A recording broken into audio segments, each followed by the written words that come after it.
दूसरे जस्टिफिकेशन की हम बात करते हैं और दूसरा जस्टिफिकेशन है प्राइवेट डिफेंस। प्राइवेट डिफेंस का मतलब है व्यक्तिगत प्रतिरक्षा।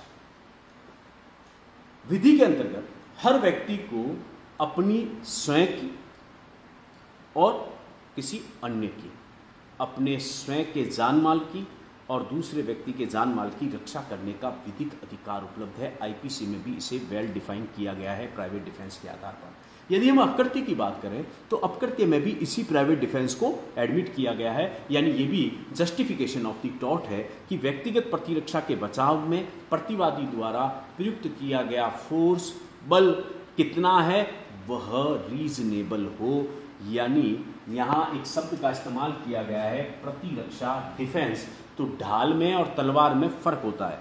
जब भी आप कोई एक्ट करते हैं और उसमें बचाव का क्राइटेरिया जो है उसको मेजर करने का एक ही आधार है कि आपने कितने बल का प्रयोग किया, क्या आपके बल का प्रयोग इतना था कि सामने वाले के बल को रोक दे, या फिर आपने उससे एक्सेसिव बल को कन्वर्ट किया, यानी कि ट्रीटेड एज द अटैक, न कि डिफेंस। ढाल के रूप में आप किसी के आगे, तलवार के आगे अपनी ढाल लेकर आए, यही प्राइवेट डिफेंस है। आप वापस तलवार मारें, वो प्राइवेट डिफेंस का पार्ट नहीं है। आपके द्वारा बल का प्रयोग उतनी ही कम अमाउंट में किया जाना जरूरी है जितने अमाउंट में सामने वाला अपने बल का प्रयोग कर रहा है उसको रोकने के लिए पर्याप्त हो। यानी प्राइवेट डिफेंस जो है वो किसी भी व्यक्ति के जीवन और संपत्ति के ऊपर आसन संकट पैदा हो जाए, यानी कि हाथों हाथ ऐसी कंडीशन पैदा हो गई है कि उससे वहां पर रिएक्ट करना अनिवार्य है, तभी वो जस्टिफिकेशन है।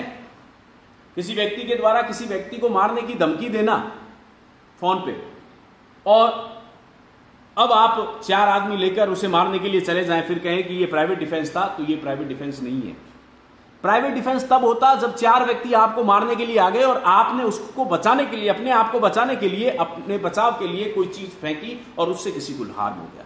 एक व्यक्ति लकड़ी लेके आपके पीछे भाग रहा है और आप बंदूक निकाल कर सीधे उसके सर पे गोली मार दें, और क्या प्राइवेट डिफेंस है? नहीं।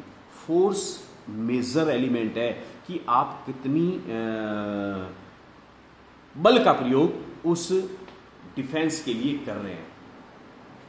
बर्ड वर्सेस हॉलब्रुक का जो केस है, ये इसको समझने के लिए एक बहुत महत्वपूर्ण केस है, जिसमें प्रतिवादी ने क्या किया, अपने बगीचे से फूलों की चोरी को रोकने के लिए उसकी फेसिंग में एक स्प्रिंग गन लगा दी, फिट कर दी, जिससे कि कोई भी व्यक्ति उसके उस बाग बगीचे में प्रवेश न कर सके।